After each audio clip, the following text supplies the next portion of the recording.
Hi, and welcome to Mooney Reads.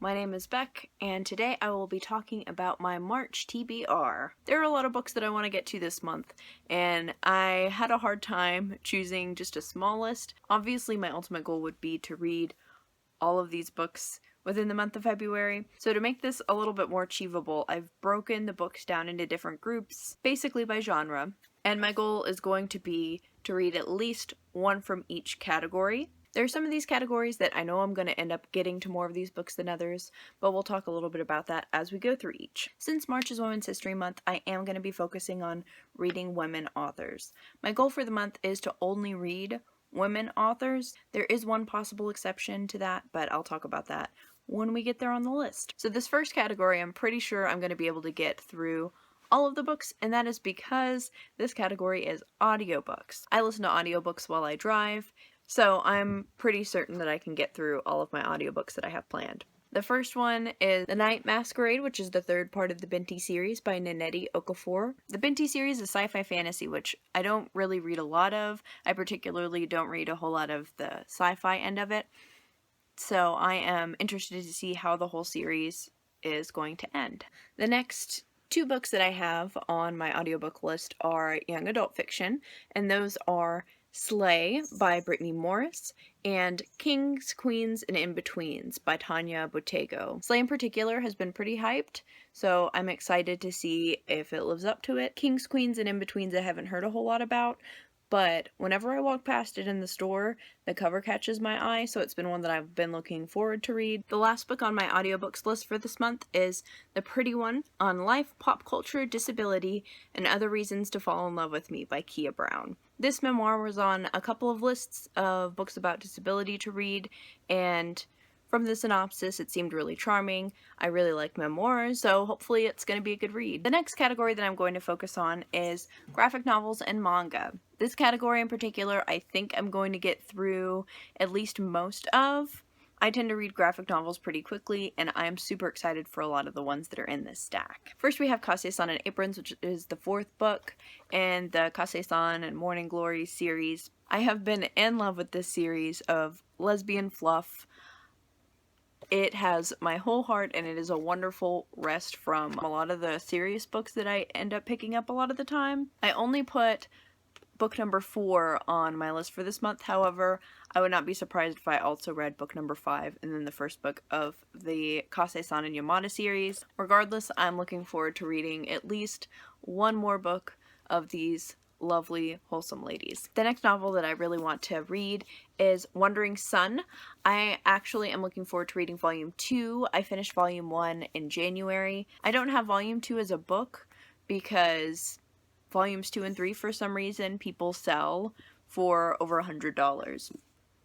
So I'll be reading that on the computer. Wandering Sun is basically a slice of life sort of manga that's about these two best friends. One is a trans girl and one is a trans guy, and it looks at their life starting in 5th grade.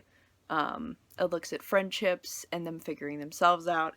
It's super wholesome and adorable. The next graphic novel is another one that's a continuation of a series, and that is The Midwinter Witch, which is the third part of the Witch Boy series. I think that it's a trilogy, so if I'm not mistaken, this is the last one. Although I would be very happy to learn that I was wrong because I really enjoy this series. The basis of Witch Boy is that in this world that they're in, they're regular people, but they're also kind of a group of magical people. Of the magical people, the girls are witches and the boys are shapeshifters. But there's one boy who doesn't really want to be a shapeshifter, but really wants to be a witch. These books are diverse and adorable. The artwork is really lovely. There's a lot of good things that are going on with this book series, so I'm really happy to read the third installment. The next graphic novel that I want to pick up is the beginning of a series, and that is Heartstopper. From my understanding, Heartstopper is kind of a romancy, cute graphic novel. I don't really know much else beyond that. I've seen a lot of people hype it up, so I'm really looking forward to it because I need more gay fluff in my life. The final graphic novel that I have on this list is Laura Dean Keeps Breaking Up With Me. This is another LGBT graphic novel, however this one is not of the light or fluffy variety, so this is going to be a little bit more serious and kind of dark. It talks about dealing with toxic relationships and the like. The next category that I'm going to be talking about is fiction. The first fiction book that I have is Nevada by Imogen Binney, which is about a punk trans woman who is trying to live while working in retail and trying to still be her authentic self. Some things happen with her girlfriend, some secrets come out, and the story progresses from there. The next fiction novel I have is Face in the Mirror by J.T. Collins, which is semi-autobiographical in parts. It draws from the author's actual lived experience as a lesbian growing up in a missionary family. This kind of looks at the main character figuring themselves out in that sort of environment, and then subsequently having to come out. The final book that I have on this fiction list is The Well of Loneliness by Radcliffe Hall. Now, with the author, this is the only kind of exception that I'm aware of, at the very least, on this list. This book's copyright is 1928, so needless to say, this author did not have the same vocabulary around gender that we have, but they did dress very masculinely. Sometimes their partner called them John, so it's not really clear if they were alive today, if they would be a trans man, or if they would be non-binary, or just gender non-conforming. I think that it's important to recognize this when we're talking about this person and when we're talking about their book. I chose to read this during this month because this is a lesbian classic. I've been wanting to read it, and I thought this month would be appropriate for it. The next category that I have is memoir. The first two memoirs that I have on this list are written by queer musicians. The first one is Tegan and Sarah High School by Tegan and Sarah Quinn. They play sort of indie pop.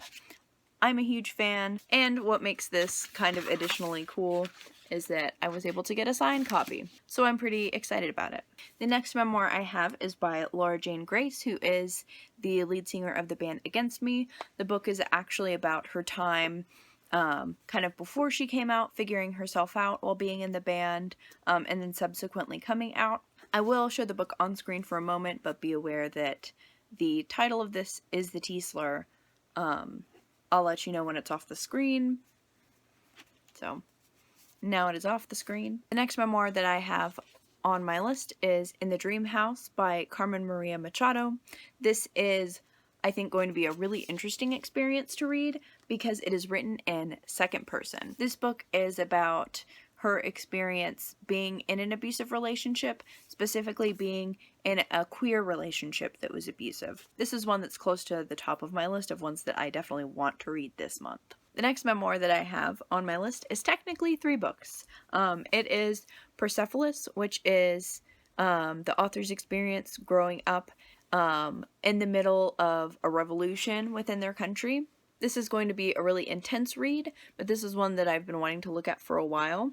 On top of being a memoir, this is actually told in graphic novel form.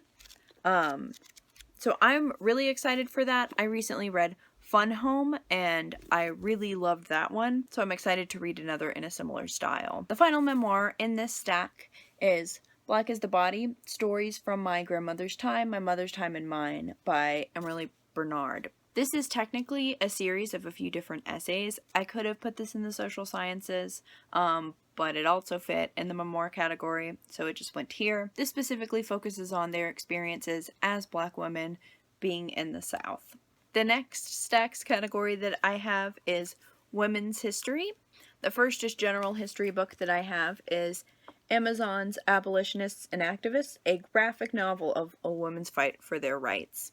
So like the title says, this one is different parts of women's history told in graphic novel form.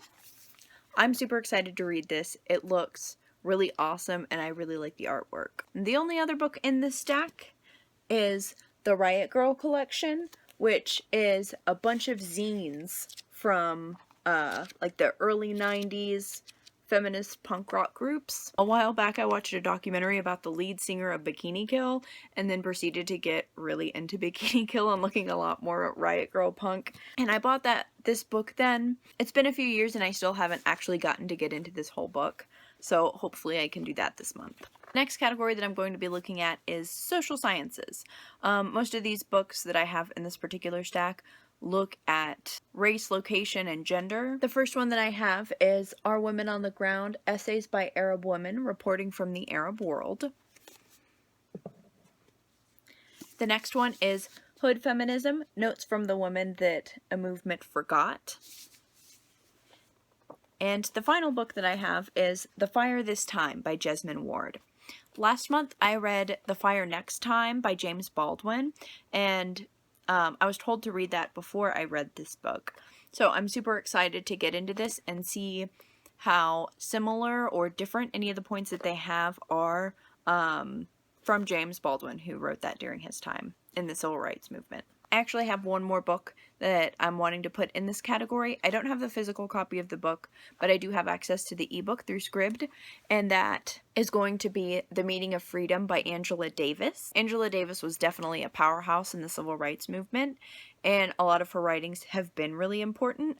It has been surprisingly difficult to find physical copies of her books in bookstores that are around me, so I'm glad that it was available on Scribd. The next category that I have is general nonfiction. The two books that I have for this category are both on ebook.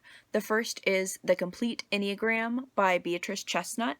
I've gotten really into the Enneagram. My therapist uses it, and I found it super beneficial. I read The Road Back to You in January, and I found a lot of that stuff really helpful. There are a few things that have been helpful to me about the Enneagram. First of all, the different types. They can give some insight into your behavior, but a lot of it has to do with the core of why you do what you do. Additionally, it's a good tool to use to be able to identify certain behaviors that you exhibit when things are going in a good way, but also when things are going in a negative way. And that's been helpful for me to understand myself better when I'm stressed out and to even be able to identify when I'm stressed out. There are some different constructs that Beatrice Chestnut adds within this book, so I'm really excited to read about it and to learn more. The other general nonfiction book that I have through ebook is Why We Love Dogs, Eat Pigs, and Wear Cows by Melanie Joy. I've been interested in general to look more into different books on veganism. This book is written by a psychologist that looks at kind of the specifics of why we treat different animals in different ways. The final category that I have is just other. Either of these kind of sort of could have fit into the nonfiction category, but I felt like they were a little bit different, so I put them together. The first is a poetry book, and that is The Words Don't Fit in My Mouth by Jessica Care Moore. I found this book in a used bookstore. It was just one of those that jumped out at me, so I had to buy it. I'll definitely be reading it this month. I am certain that I can get through a poetry book. And the final book that I have in this category is Our Lives Matter, A Womanist Queer Theology by Pamela Lightsey. So this, as the title states, is a theology book. I have been really interested in liberation theology and queer theologies, so I think this will have a lot of good things to say. I've read a couple of pages on it, and so it might be really small, but it's actually pretty dense, so I think that this is going to be one that I'm going to have to sit for a little while with. There are two more books that I needed to mention in this TBR, and those are books that I started but want to complete or work on this month. The first one is On the Come Up, which I do have a ARC copy of, but I've mostly been listening to it on audiobook. I'm almost done with it, and I'm really enjoying it. I think I really just love Angie Thomas. I read The Hate U Give last year, and it was one of my favorites. The way that she's able to have the social commentary with these really good and engaging characters is just really awesome. And the final book that I need to finish is Assata, an autobiography by Assata Shakur, who was a big figure in the civil rights movement and was framed for the murder of a police officer. The book talks about the fallout from that instance, as well as kind of the rest of her life, starting as a child and working their way up. It's a super important read, but it's really intense, so I've been taking it a little bit slower. Which you probably know if you've watched my other videos. I'm pretty sure this book has been in more videos than any of the other ones thus far, just because I've talked about the fact that I have not finished reading it. So these are all of the books that I hope to finish in the month. At the very least, I'm going to read one book from each category that I talked about. If you have read any of the books that I mentioned in this video, let me know what you thought about them in the comments. Thank you all so much for watching. Bye!